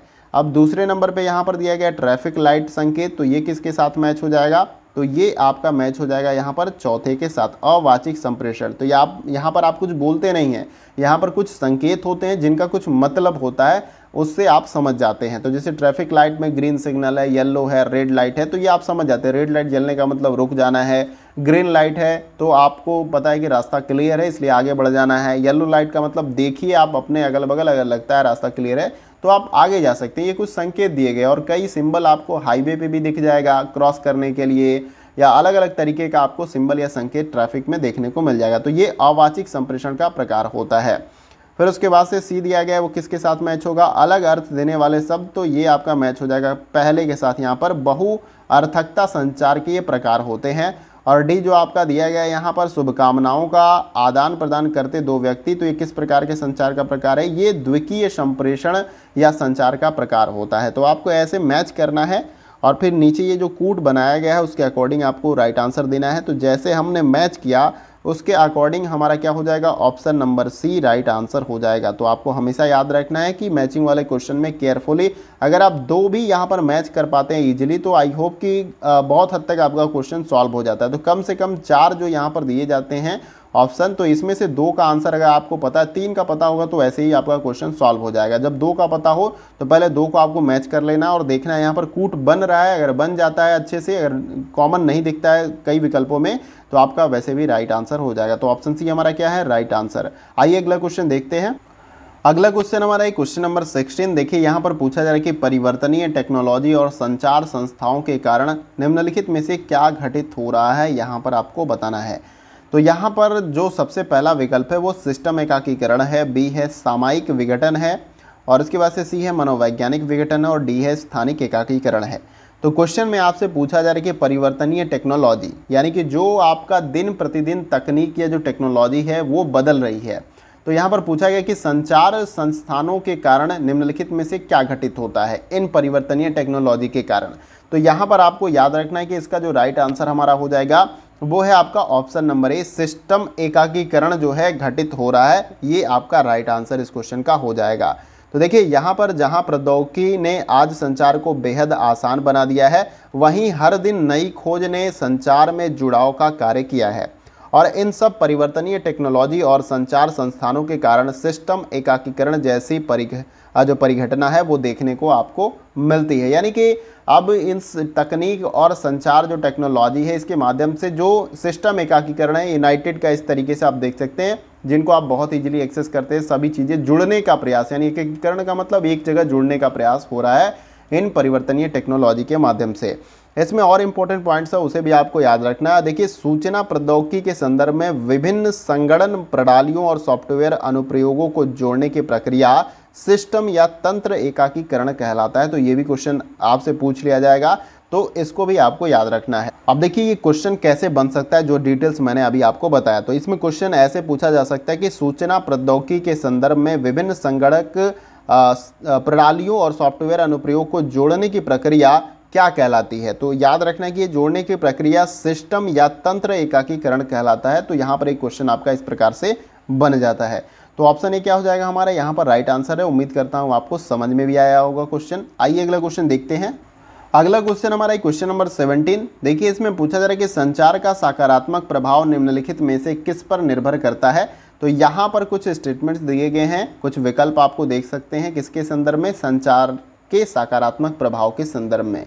तो यहाँ पर सबसे पहले दिया गया है कि बाधाओं को स्वीकारना, बी है आयोजन, और सी है अचानक अभिव्यक्ति, डी है मीडिया चयन, और ई है भाषा का प्रयोग। तो नीचे दिए गए विकल्पों में से आपको अपना सही आंसर बताना है, और क्वेश्चन में पूछा गया है कि संचार का सकारात्मक प्रभाव इन सभी विकल्पों में से किस पर निर्भर करता है। तो देखिए आपको हमेशा याद रखना है कि इस क्वेश्चन का जो हमारा राइट आंसर बनेगा, तो सबसे पहले इसमें आपका आ जाएगा पहले नंबर पे, इसको मैं इरेज करता हूँ थोड़ा सा, हाँ, तो पहले नंबर पे आपका आयोजन आ जाएगा, ये आपको याद रखना है। तो संचार का सकारात्मक प्रभाव जो है सबसे पहले तो आयोजन पर निर्भर करता है कि किस प्रकार से उसको आयोजित किया गया है। फिर उसके बाद से दूसरे नंबर पे आपका आ जाता है मीडिया का चयन, यानी किस मीडिया का आपने चयन किया है संचार के सकारात्मकता के लिए, यानी संचार करने के लिए, बेसिकली आप इस तरीके से समझ सकते हैं। और उसके बाद से आपका नेक्स्ट जो आ जाएगा वो आ जाएगा तीसरे नंबर पे भाषा का प्रयोग। आयोजन आपने कर लिया, जिसमें कंटेंट विषय वस्तु को आपने तैयार कर लिया, किस मीडिया के माध्यम से आप जो है उस संदेश को या उस इन्फॉर्मेशन को आगे जो है श्रोता तक या छात्र तक पहुंचाने का आप काम करेंगे। और फिर तीसरे नंबर पे भाषा का प्रयोग आ सकता है। ठीक है, तो भाषा का प्रयोग किस प्रकार से, मान लीजिए कोई हिंदी भाषी ऑडियंस है तो आप वहां पर उर्दू में नहीं बात कर सकते, अंग्रेजी में नहीं बात कर सकते, क्योंकि उनको वो समझ में नहीं आएगा। अगर क्लासरूम में अगर सभी जो छात्र हैं वो क्षेत्रीय जो आपके लोकेलिटी है वहाँ से बिलोंग करते हैं और वो हिंदी में या जो लोकल भाषा है उसमें चीज़ों को समझते हैं, तो अगर आप किसी और भाषा में उन्हें समझाते हैं तो वो भी नहीं समझ में आएगा। तो संचार का सकारात्मक प्रभाव तभी पड़ेगा जब उसको बढ़िया तरीके से आयोजित किया जाएगा, मीडिया का चयन है वो अच्छे तरीके से किया जाएगा और जो भाषा का इस्तेमाल है वो सही किया जाएगा। तो ये तीनों आपका सही हो जाएगा, इसलिए ऑप्शन बी हमारा क्या हो जाएगा, राइट आंसर। आइए अगला क्वेश्चन देखते हैं। अगला क्वेश्चन हमारा है क्वेश्चन नंबर 18 और ये क्वेश्चन आपका अभिकथन और तर्क वाला है, तो इन दोनों को हमें पढ़ना होता है, तो इसको इत्मीनान से पढ़िए और यहाँ पर राइट आंसर आपको देने का प्रयास करना है। देखिए अभिकथन में दिया गया है कि संप्रेषण की सार्वभौमिकता शिक्षा को सजीव एवं जीवांत बनाती है, और तर्क दिया गया है कि सांकेतिक आख्यान शिक्षण की प्रभावी विधि होने की विश्वसनीयता पर खरा नहीं उतरता है। अब अभिकथन और तर्क को अच्छे तरीके से समझना है, फिर उसके बाद से ही आपको अपना राइट आंसर बताने का प्रयास करना है इन चारों विकल्पों में से कि ऑप्शन ए सही है, बी सही है, सी सही है या डी सही है। देखिए इस क्वेश्चन का जो हमारा राइट आंसर हो जाएगा वो है आपका ऑप्शन नंबर सी, यहाँ पर राइट हो जाएगा। ए सही है यानी अभिकथन सही है और तर्क क्या है आपका गलत हो जाएगा। अभिकथन में बताया गया कि संप्रेषण की सार्वभौमिकता शिक्षा को सजीव एवं जीवांत बनाती है, तो ये आपका पूरी तरीके से सही है। सार्वभौमिकता का मतलब यूनिवर्सल आपका हो जाता है, तो अगर संप्रेषण आप ऑल ओवर वर्ल्ड में किसी कंट्री में कर पाते हैं, संचार कर पाते हैं, तो ये सजीव एवं जीवांत जो है शिक्षा को बनाती है। अगर किसी को भाषा ही समझ में नहीं आया, आपकी जो संचार कर रहे हैं वही नहीं समझ में आ रहा है संप्रेषण के दौरान, तो ये सजीव और जीवांत नहीं बन सकती। तो आपको याद रखना है कि संप्रेषण की जो सार्वभौमिकता है वो शिक्षा को सजीव एवं जीवांत बनाती है। मान लीजिए कि ऑल ओवर वर्ल्ड में आपको मान लीजिए कि इंटरनेशनल लैंग्वेज इंग्लिश है और भी कई सारी भाषाएं हैं, तो अगर आप उसे जानते हैं तो इस भाषा में आप ऑल ओवर वर्ल्ड में कहीं भी किसी व्यक्ति से जो है आप कम्युनिकेट कर सकते हैं, आप अपने ज्ञान को या शिक्षा को व्यापक स्तर पर जो है स्प्रेड कर सकते हैं, फैला सकते हैं। तो ये काफ़ी इंपॉर्टेंट हो जाता है कि संप्रेषण की सार्वभौमिकता शिक्षा को सजीव और जीवांत बनाती है। आप अपनी इन्फॉर्मेशन जो नॉलेज है, जो ज्ञान है, उसे आप ऑल ओवर वर्ल्ड में या यूनिवर्सल जो है आप उसे स्प्रेड कर सकते हैं, उसे फैला सकते हैं, यानी कि इसकी व्यापकता बढ़ जाएगी। आई होप कि आपको क्लियर हो रहा होगा।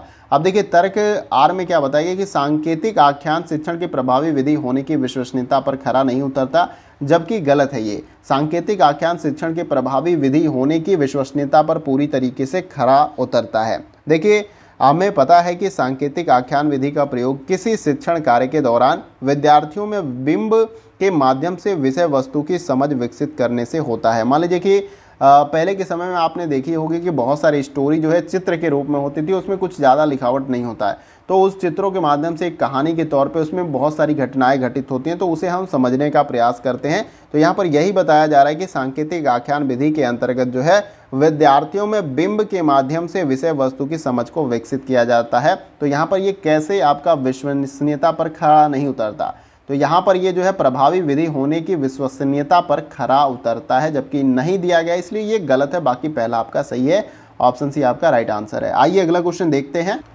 अगला क्वेश्चन हमारा क्वेश्चन नंबर 19। देखिए इसमें पूछा जा रहा है कि संप्रेषण प्रणाली के विकास में कालानुक्रम अनुसार सही अनुक्रम आपका क्या होगा। तो देखिए इसी टाइप का क्वेश्चन मैंने आपको 2019 के अंतर्गत आई होप कि ये क्वेश्चन आया था, लेकिन थोड़ा सा इसमें चेंजेस किया गया है। यहाँ पर भाषा का उद्भव, गुफा चित्रकारी और कुछ और पुराने जो जैसे क्रम आपका भाषा का था डेवलपमेंट का, वो दिया गया था, लेकिन इसमें कुछ स्टेटमेंट्स या कुछ विकल्प चेंज कर दिए गए हैं, लेकिन कुछ सेम टू सेम यहाँ पर देखने को आपको मिल जाएगा। सबसे पहले भाषा का उद्भव दिया गया है, फिर गुफा चित्रकारी है, अंतर्वैयक्तिक संप्रेषण है जिसको मौखिक रूप से कहा जाता है, फिर मुद्रण प्रौद्योगिकी का उद्भव होता है, फिर दूर संचार प्रणाली आपको देखने को मिलती है। देखिए इसलिए मैं कहता हूं कि प्रीवियस ईयर के क्वेश्चन काफ़ी ज़्यादा इंपॉर्टेंट हो जाते हैं अगर आप सभी क्वेश्चन को डिटेल्स के साथ सॉल्व करते हैं। जो डिटेल्स उनके दिए जाते हैं 4-5 लाइन में या 10 लाइन में भी दिए जाते हैं, तो अगर आप उन डिटेल्स को अच्छे तरीके से पढ़ जाते हैं तो आपका पेपर 1 में काफ़ी अच्छा मार्क्स आ सकता है। इसके साथ अगर आपके पास पर्याप्त समय है तो आप सिलेबस को जो टॉपिक वाइज है उसे भी आप पढ़ सकते हैं। अगर आपके पास समय कम बचा हुआ है तो आप इस स्थिति में प्रीवियस ईयर के क्वेश्चन पेपर को सॉल्व कर जाइए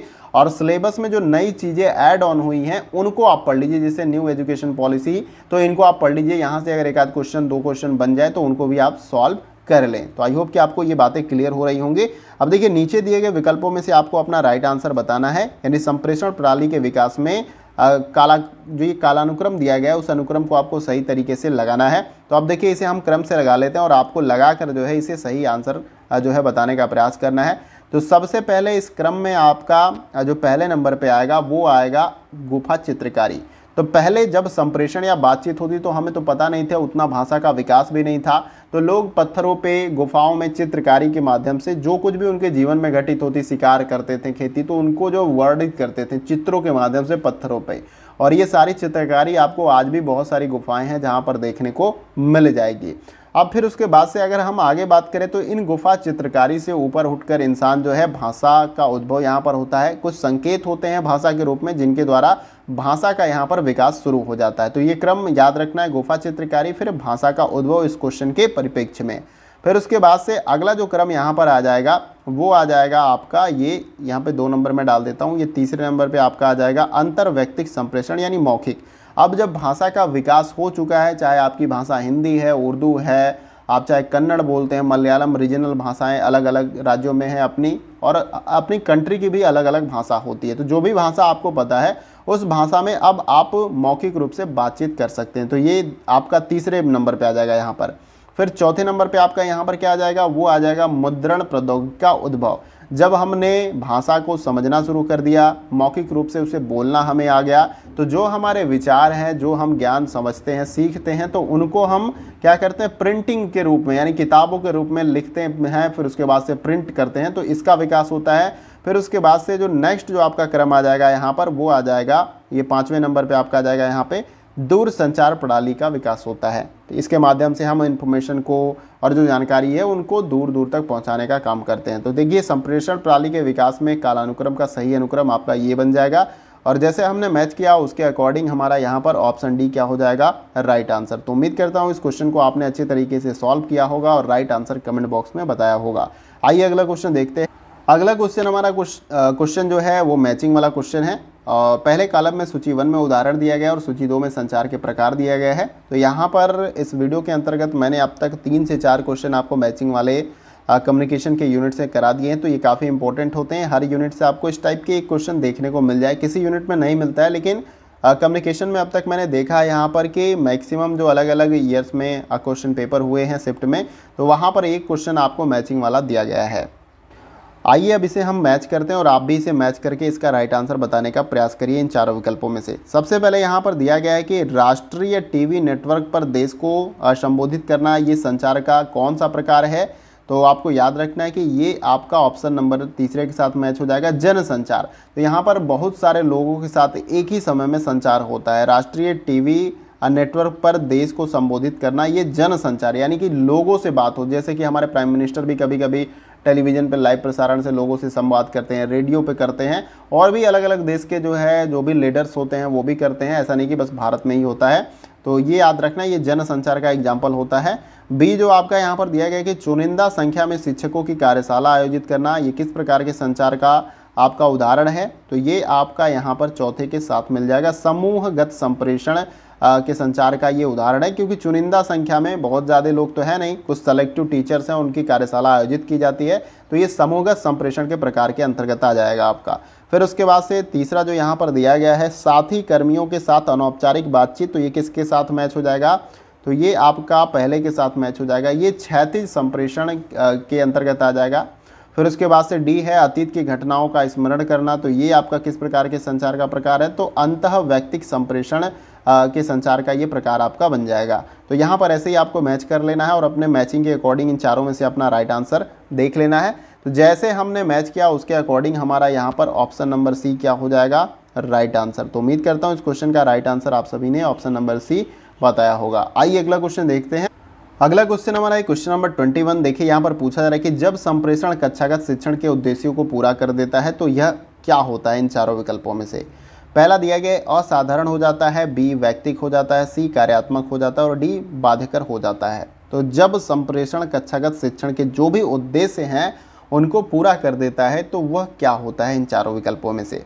देखिए आपको याद रखना है, इसका जो राइट आंसर हो जाएगा वो है आपका ऑप्शन नंबर सी, कार्यात्मक हो जाता है। जब संप्रेषण कक्षागत शिक्षण के उद्देश्यों को पूरा कर देता है तो वो उस स्थिति में कार्यात्मक हो जाता है, ये आपको याद रखना है। देखिए कार्यात्मक संप्रेषण के द्वारा मूल आवश्यकताएं पूरी हो जाती हैं जो आपके कक्षागत शिक्षण के उद्देश्य होते हैं। इसलिए आपको याद रखना है कि जब शिक्षक कक्षागत शिक्षण के दौरान विद्यार्थियों की आवश्यकताओं तथा शिक्षण के उद्देश्यों को पूरा कर देता है तो वह कार्यात्मक संप्रेषण कहलाता है। और जब कोई विद्यार्थी जो अपनी आवश्यकताओं को पूरा करने के लिए संघर्ष करता है तो उसकी आवश्यकताओं को दूसरों तक पहुंचाना कार्यात्मक संप्रेषण के अंतर्गत ये भी आपका आ जाता है। तो ऑप्शन सी क्या हो जाएगा हमारा राइट आंसर। जब भी आपसे ये क्वेश्चन पूछा जाए तो ऑप्शन सी हमारा क्या हो जाएगा राइट आंसर। आइए अगला क्वेश्चन देखते हैं। अगला क्वेश्चन हमारा यहाँ पर है क्वेश्चन नंबर 22।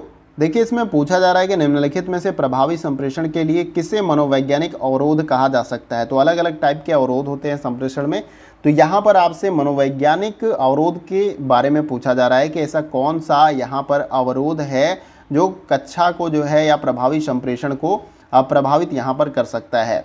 अब देखिए यहाँ पर सबसे पहले वर्णनात्मक संदेश दिया गया है, बी अन्य मानसिकता दिया गया है और सी लिखित शब्दों पर अधिक भरोसा करना, डी दिया गया सीमित प्रतिधारण और ई है तार्किक व्यवस्थापन, फिर उसके बाद से एफ है विचारों का प्रवाह। तो इन सभी विकल्पों में से प्रभावी संप्रेषण के लिए मनोवैज्ञानिक अवरोध के रूप में कौन सा विकल्प सही हो सकता है। एक कूट बनेगा आपका, यहाँ पर इन चारों में से ही आपको राइट आंसर देना है, यानी एक से अधिक अवरोध यहाँ पर हो सकते हैं और इसका जवाब आपको कमेंट बॉक्स में देने का प्रयास करना है।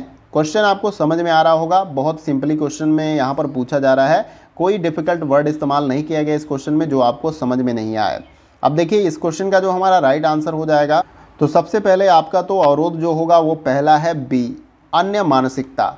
अगर आप संचार करते हैं या संप्रेषण करते हैं, अगर आपकी मानसिकता जो है अलग मानसिकता है, यानी कि जो आप संचार कर रहे हैं या संप्रेषण कर रहे हैं उस स्थिति में अलग मानसिकता में आप आ जाते हैं या रखते हैं, तो ये एक अवरोध के रूप में आपका काम करेगा। उसके बाद से सी जो है आपका लिखित शब्दों पर अधिक भरोसा करना।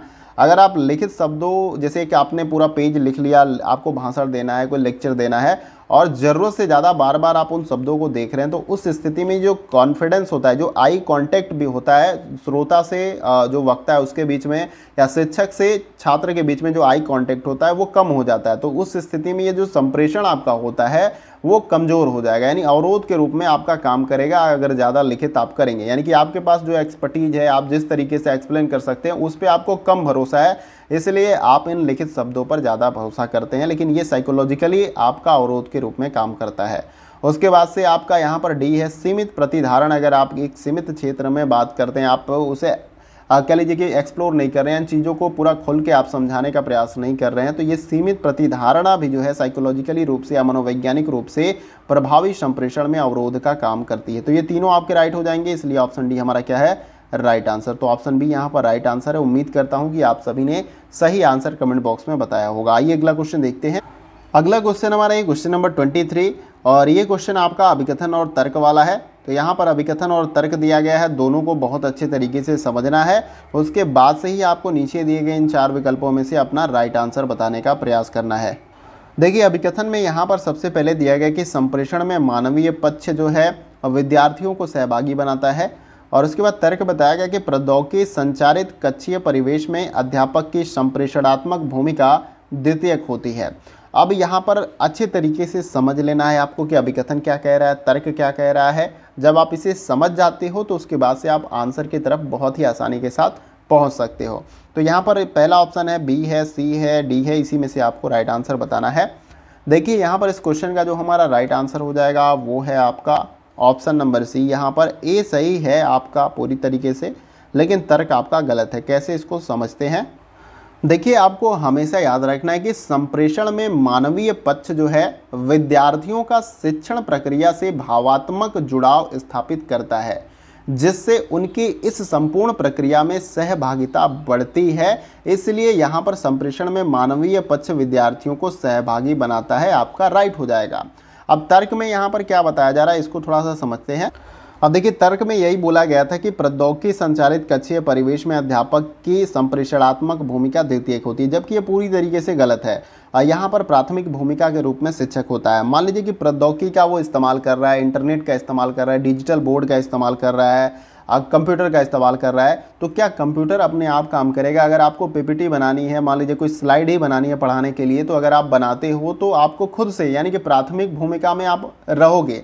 अगर आप डिजिटल बोर्ड पे पढ़ा रहे हैं या प्रोजेक्टर के माध्यम से आप पढ़ा रहे हैं, तो वहाँ पर भी जो भी कुछ प्रेजेंटेशन होगा, जो भी स्लाइड्स होंगी, उनको आप एक्सप्लेन खुद से करोगे। तो ये हमेशा याद रखना है कि शिक्षक हमेशा यहाँ पर प्राथमिक भूमिका के रूप में होगा, न कि पहले ये द्वितीयक भूमिका जो दिया गया है इसके रूप में।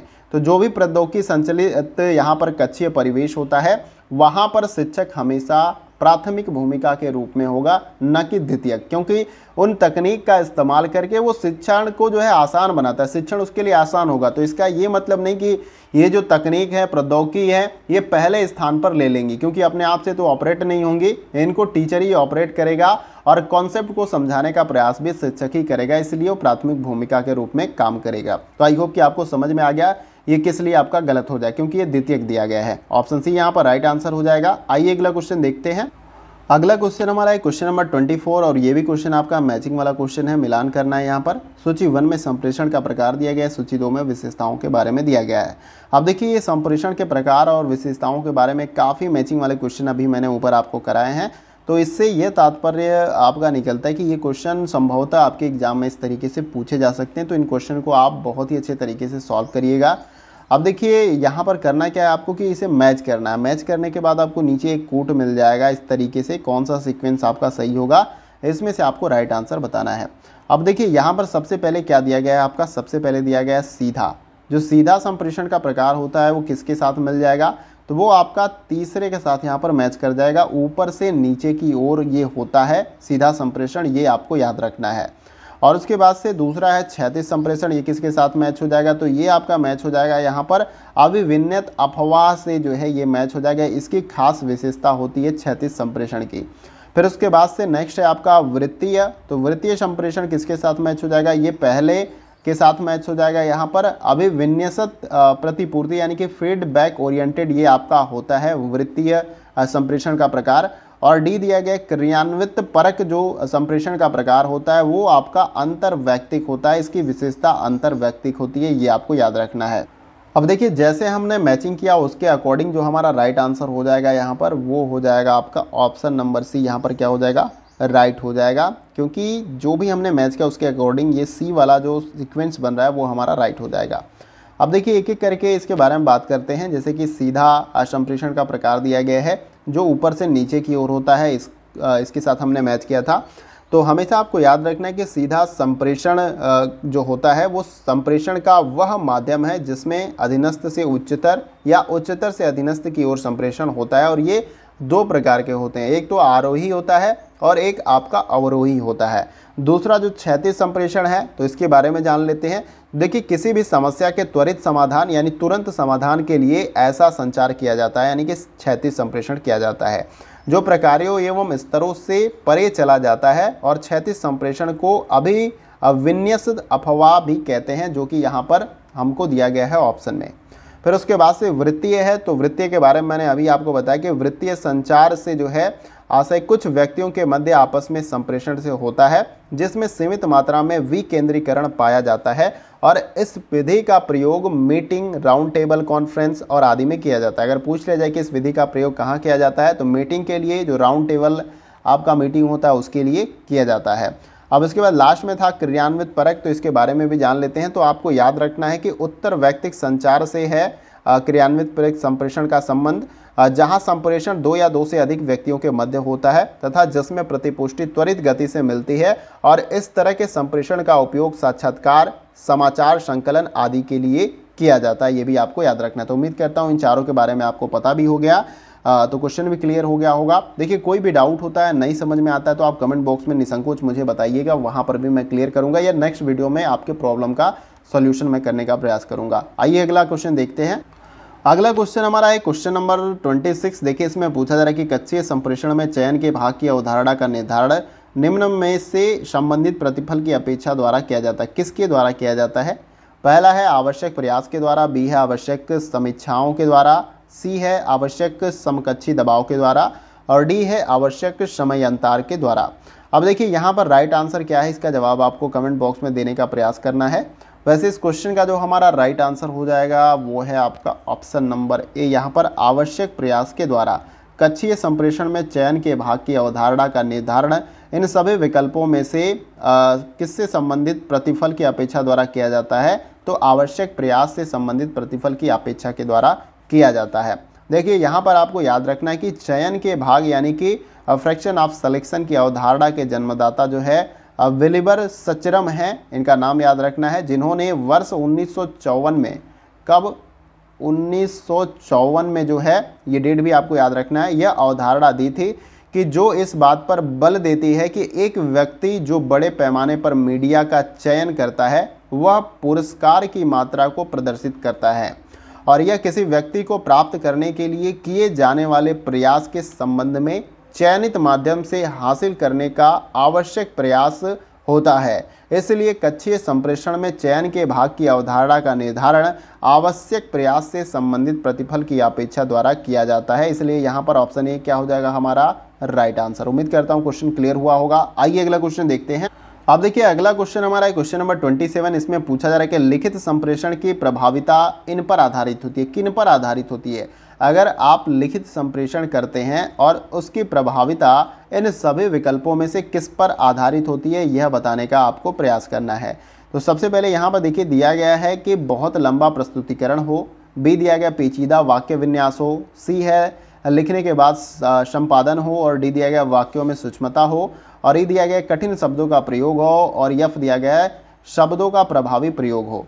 तो यहाँ पर सही विकल्प का चयन करना है, इन चारों में से ही आपको बताना है। तो यहाँ पर कुछ स्टेटमेंट्स के तौर पे या ऑप्शन दिए गए कि लिखित संप्रेषण की प्रभाविता किस पर आधारित होती है और नीचे इन चारों विकल्पों में से आपको राइट आंसर बताने का प्रयास करना है। अब देखिए इस क्वेश्चन का जो हमारा राइट आंसर हो जाएगा वो सबसे पहले तो आपका सी हो जाएगा। यहाँ पर लिखने के बाद संपादन, लिखित संप्रेषण की प्रभाविता जो है लिखने के संपादन पर जो है आधारित होती है। फिर उसके बाद से डी आपका हो जाएगा यहाँ पर वाक्यों में सूक्ष्मता होनी चाहिए। वाक्य जो आप इस्तेमाल कर रहे हैं लिखित संप्रेषण के तौर पे उसमें सूक्ष्मता होनी चाहिए, माइक्रो शब्द का भी एक्सप्लेनेशन ठीक से होना चाहिए। अब उसके बाद से आएगा नेक्स्ट आपका यहाँ पर यफ शब्दों का प्रभावी प्रयोग, यानी कि लिखने का संपादन एक सीक्वेंस में आप किस प्रकार से जो भी चीज़ लिख रहे हैं लिखित संप्रेषण के अंतर्गत, तो अगर प्रभावित तौर पे इसे लिखना है तो आपको सबसे पहले लिखने के बाद संपादन जो है उसका अच्छे तरीके से करना है, वाक्यों का जो सूक्ष्मता है उस पर खासा ध्यान देना है और शब्दों का प्रभावी प्रयोग करना है। जो शब्द का आप इस्तेमाल कर रहे हैं लिखित संप्रेषण में उसका प्रभावी उपयोग प्रयोग जब आप करेंगे तो ये जो है आपका लिखित संप्रेषण प्रभावित होगा किसी के भी लिए। तो यहाँ पर सी और डी और एफ आपका सही है। तो ये किस विकल्प में दिया गया है आपका, तो आप देखेंगे यहाँ पर ऑप्शन सी में दिया गया है, इसलिए ये आपका क्या हो जाएगा राइट आंसर। उम्मीद करता हूँ क्वेश्चन क्लियर हो गया और आपने राइट आंसर कमेंट बॉक्स में बताया होगा। आइए अगला क्वेश्चन देखते हैं। अगला क्वेश्चन हमारा है क्वेश्चन नंबर 28। देखिए इसमें पूछा जा रहा है कि नीचे दो कथन दिए गए हैं और अभिकथन ए है और दूसरा तर्ककार है। तो ये अभिकथन और तर्क वाला क्वेश्चन है। तो जैसे कि आप सारा क्वेश्चन अभिकथन तर्क वाला सॉल्व कर रहे थे उसी प्रकार से इसको सॉल्व करना है। अभिकथन ए में दिया गया कि यह अध्यापक की जिम्मेदारी है कि वह विभिन्न अंतरक्रिया तकनीकों की सहायता से विद्यार्थियों को सक्रिय श्रोता बनाए और तर्क बताया जा रहा है कि अध्यापक केंद्रित संप्रेषण विद्यार्थियों को निष्क्रिय श्रोता बना देती है। अब देखिए यहाँ पर जो इस क्वेश्चन का हमारा राइट आंसर हो जाएगा, पहले तो आपको राइट आंसर बताने का प्रयास करना है, लेकिन इस क्वेश्चन का जो राइट आंसर हमारा हो जाएगा ऑप्शन नंबर ए हमारा यहाँ पर राइट आंसर हो जाएगा। ए और आर दोनों सही है और आर ए की सही व्याख्या है। देखिए तर्क कैसे अभिकथन का एक्सप्लेन कर रहा है, अध्यापक केंद्रित संप्रेषण विद्यार्थियों को निष्क्रिय बना देता है। ये आप सभी को पता है कि जो टीचर सेंटर्ड मेथड होता है उसमें शिक्षक लेक्चर देता है, यानी जो कुछ भी पढ़ाई लिखाई होगी छात्र की वो शिक्षक के अनुसार होगी, शिक्षक जैसे चाहेगा। तो यहाँ पे तो आपको पता है कि विद्यार्थी पूरी तरीके से निष्क्रिय हो जाएगा क्योंकि अब वो अपने हिसाब से कुछ नहीं कर सकता।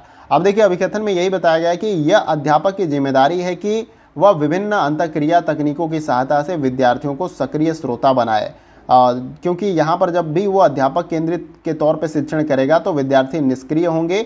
इसलिए अध्यापक की जिम्मेदारी होती है कि विभिन्न अंतःक्रिया जो एक्टिविटी है तकनीकों की सहायता से जो विद्यार्थी उनको सक्रिय श्रोता बनाए। तो यहाँ पर अभिकथन तर्क दोनों से ये तर्क अभिकथन को एक्सप्लेन कर रहा है, इसलिए ऑप्शन ए क्या है हमारा राइट आंसर। आइए अगला क्वेश्चन देखते हैं। अगला क्वेश्चन हमारा है क्वेश्चन नंबर 29। ये भी क्वेश्चन मैचिंग वाला है और उसी प्रकार से जैसे क्वेश्चन अभी मैंने ऊपर आपको कराया, सूची 1 में संप्रेषण का प्रकार दिया गया है, सूची 2 में विशेषताओं के बारे में दिया गया है। तो इसको सिंपली आपको मैच करना है और उसके बाद से राइट आंसर कमेंट बॉक्स में बताने का प्रयास करना है इन चारों विकल्पों में से। तो आइए इसे हम मैच कर लेते हैं। सबसे पहले देखिए यहाँ पर दिया गया है कि अंतःवैयक्तिक जो संप्रेषण का प्रकार है वो किसके साथ मैच करेगा, तो वो आपका यहाँ पर चौथे के साथ मैच कर जाएगा। स्वयं से चौथा, पहला, दूसरा, इस टाइप से अगर आपका है तो वे आपका अंतःवैयक्तिक संप्रेषण का प्रकार होता है। अगर इसके बारे में मैं बताऊं आपको, अंतर्वैयक्तिक जो संप्रेषण का प्रकार है तो इसमें जो है याद रखना है आपको कि जब व्यक्ति स्वयं से संप्रेषण करता है यानी खुद से, तो इसमें श्रोता और ग्रहणकर्ता दोनों स्वयं व्यक्ति होते हैं। यह मूलतः चिंतन स्तर को प्रतिबिंबित करता है, जैसे कि व्यक्ति द्वारा सोचना तथा स्वयं उसका उत्तर देना। यानी जब भी आप चिंतन करते हैं, सोचते हैं या अपने बारे में इस तरीके से खुद से बात करते हैं, खुद ही आप एक तरीके से क्रिएट करते हैं इंफॉर्मेशन को और खुद ही ग्रहण करते हैं, तो ये आपका अंतर्वैयक्तिक जो संप्रेषण है उसका एग्जाम्पल होता है। और ये आपका यहाँ पर मैच हो जाएगा किसके साथ, चौथे के साथ यहाँ पर मैच होगा। स्वयं से चौथा, पहला, दूसरा, यानी खुद से ही सारा बात करना यहाँ पर आप समझ सकते हैं। फिर उसके बाद जो नेक्स्ट है आपका बी अंतर्वैयक्तिक, ये किसके साथ मैच हो जाएगा, तो ये आपका पहले के साथ यहाँ मैच हो जाएगा, व्यक्तियों के मध्य में। तो अंतर्वैयक्तिक जो संप्रेषण होता है वो व्यक्तियों के मध्य में होता है, ये इसकी खास विशेषता होती है। और उसके बाद से सी जो यहाँ पर दिया गया है समूह संप्रेषण का प्रकार, तो ये किसके साथ मैच हो जाएगा, तो ये आपका दूसरे के साथ मैच हो जाएगा। लघु संगठन के बीच में अगर कोई संचार हो रहा है संप्रेषण, तो वो आपका समूह संप्रेषण का उदाहरण है। फिर उसके बाद से जन समुदाय, ये किसके साथ मैच हो जाएगा, ये आपका अज्ञात श्रोताओं की बड़ी संख्या। यानी कि मान लीजिए कि हमारे देश के प्राइम मिनिस्टर हो गए या प्रेसिडेंट हो गए या इवन कोई भी सेलिब्रिटी हो गया, अगर वो जन संचार करता है तो वो ऐसा नहीं कि सभी जो श्रोता सुनने वाले हैं उसे सभी को जानता है। तो आपको याद रखना है कि जन समुदाय में अज्ञात श्रोताओं की बड़ी संख्या जो है इसकी खास विशेषता होती है जन समुदाय संप्रेषण के प्रकार की। तो आपको सिंपली ऐसे मैच कर लेना है और नीचे इन चारों विकल्पों में से आपको राइट आंसर बताना है। तो जैसे हमने मैच किया उसके अकॉर्डिंग हमारा ऑप्शन नंबर डी क्या हो जाएगा, राइट आंसर हो जाएगा। तो उम्मीद करता हूँ राइट आंसर आपने कमेंट बॉक्स में बताया होगा। आइए अगला क्वेश्चन देखते हैं। अगला क्वेश्चन हमारा है क्वेश्चन नंबर 30 और इस वीडियो का लास्ट क्वेश्चन हमारा होगा। ये स्टेटमेंट वाला क्वेश्चन है। तो यहाँ पर 2 स्टेटमेंट्स दिए गए हैं, दोनों स्टेटमेंट्स को पढ़ना है, उसके बाद से ही अपना राइट आंसर आपको बताने का प्रयास करना है। सबसे पहले दिया गया कि कक्षागत स्थिति में व्यक्तित्व द्वंद्व प्रभावी अंतःक्रिया के लिए बाधक होता है।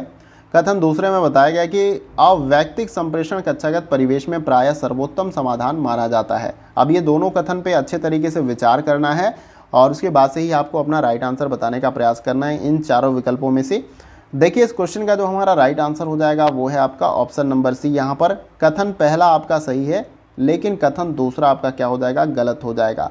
तो आपको हमेशा याद रखना है कि कक्षागत स्थिति में व्यक्तित्व द्वंद्व प्रभावी अंतःक्रिया के लिए बाधक होता है। यानी कि अगर आपस में आप व्यक्तिगत द्वंद्व रखते हैं, मतभेद रखते हैं, तो ये आपका क्या होगा, प्रभावी अंतःक्रिया के लिए बाधक होगा क्लासरूम में। तो ये ऐसा नहीं होना चाहिए। फिर जबकि कथन दूसरे में यहाँ पर बताया गया है कि अवैयक्तिक संप्रेषण कक्षागत परिवेश में प्रायः सर्वोत्तम समाधान माना जाता है, जबकि ऐसा नहीं होता, क्योंकि अवैयक्तिक संचार में जो है प्राप्तकर्ताओं को व्यक्तियों के रूप में नहीं बल्कि वस्तुओं के रूप में माना जाता है।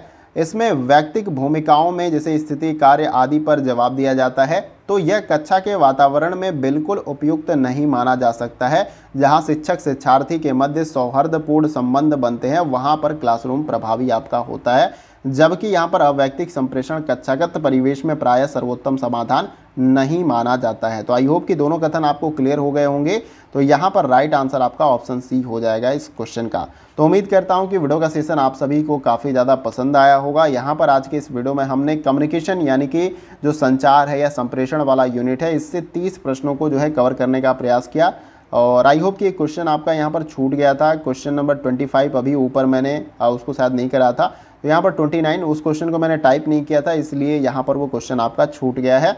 लेकिन यहाँ पर संप्रेषण या कम्युनिकेशन वाले यूनिट से लगभग मैंने 104 क्वेश्चन आपको 4 पार्ट में जो है कवर कराने का प्रयास किया। अब वो भी क्वेश्चन मैंने नहीं कराया, क्वेश्चन को एक्सप्लेन किया है, आंसर को भी डिटेल में समझाया है। तो आपको ये जो समय लग रहा होगा, एक घंटे हो गया, 1 घंटे 20 मिनट, तो ये ज़्यादा आपको नहीं लगेगा कि क्योंकि यहाँ पर मैंने सभी क्वेश्चन को, अगर हम मुझे क्वेश्चन बस कराना होता तो यहाँ पर मैं बहुत तेज़ी के साथ 20 से 25 मिनट या ज़्यादा से ज़्यादा 30 मिनट में मैं ये सारे क्वेश्चन आपको करा सकता था, लेकिन उसका कोई ज़्यादा मीन्स नहीं बनता जब तक कि आपको ये सारे क्वेश्चन समझ में नहीं आए और उसके आंसर नहीं समझ में आए, इसीलिए ज़्यादा समय लगता है। तो उम्मीद करता हूँ कि आपको ये बातें समझ में आ रही होंगी और वीडियो का सेशन आपके लिए काफ़ी ज़्यादा हेल्पफुल होगा। तो वीडियो कहीं से भी अच्छा लगे तो वीडियो को आप लाइक और शेयर ज़रूर करिएगा। लाइक करके आप हमें अप्रिशिएट करने का ज़रूर काम करिएगा, क्योंकि आपके एक लाइक से हमें काफ़ी ज़्यादा मोटिवेशन मिलता है। लाइक का कोई चार्ज नहीं लगता है, बस हमें एक पॉजिटिव एनर्जी टाइप में मिलती है कि हमारा जो काम है, जो कंटेंट है, वो किसी के लिए ज़्यादा हेल्पफुल है, मदद करता है। इसीलिए उस व्यक्ति ने हमें लाइक करके अप्रिशिएट किया कि आप इसी प्रकार से काम आगे करते रहिए, क्योंकि ये आपका काम जो है किसी न किसी विद्यार्थी को मदद कर रहा है। तो इसीलिए हम लाइक के लिए कहते हैं, मोटिवेशन के लिए। जैसे आपको मोटिवेशन की आवश्यकता है, ऐसा नहीं कि शिक्षक डिमोटिवेट नहीं होता, सभी डिमोटिवेट होते हैं। जो आपका जो मोटिवेशनल स्पीकर होता है, जो आपको मोटिवेट भी करता है, तो वो भी डिमोटिवेट होता है, ऐसा नहीं कि वो डिमोटिवेट नहीं होगा। ठीक है, तो लाइक करके हमें अप्रिशिएट करिए और इसके साथ साथ लगता है ये कंटेंट काफ़ी रेलेवेंट है तो इसे आप आगे शेयर कर सकते हैं। और अगर चैनल पे आप नए हैं तो चैनल को सब्सक्राइब करिए और उसके बगल में ये जो घंटी वाली निशान होती है, बेल आइकन का बटन, उसको आप प्रेस कर सकते हैं न्यू वीडियो के नोटिफिकेशन को पाने के लिए। एग्जाम रिलेटेड अपडेट हो गया, जॉब से रिलेटेड अपडेट हो गया और जो भी विद्यार्थियों के लिए इंपॉर्टेंट अपडेट हो सकता है उनके कैरियर के लिए, तो वो सारे अपडेट्स यहाँ पर हम प्रोवाइड करते हैं, वो भी ऑथेंटिक इन्फॉर्मेशन की तरफ। और कोई भी ऐसा कंटेंट आपको नहीं देते जिससे आपका समय आपका ख़राब हो, क्योंकि आप देखेंगे कि डिजिटल वर्ल्ड में या यूट्यूब पे बहुत सारे कंटेंट आपको ऐसे मिलेंगे जिसमें आपका काफ़ी ज़्यादा समय जाता है और आपका जो मेन पर्सपेक्टिव होता है वो कंप्लीट नहीं हो पाता है। तो आपको यहाँ पर जो जेन्युइन इन्फॉर्मेशन है वही मिलेगी। तो आप सब्सक्राइब करके बेल आइकन प्रेस कर सकते हैं। तो फ्रेंड्स, आज के वीडियो में बस इतना है, फिर मिलते हैं अगले वीडियो में कुछ और महत्वपूर्ण प्रश्नों के साथ। तब तक के लिए जय हिंद, जय भारत।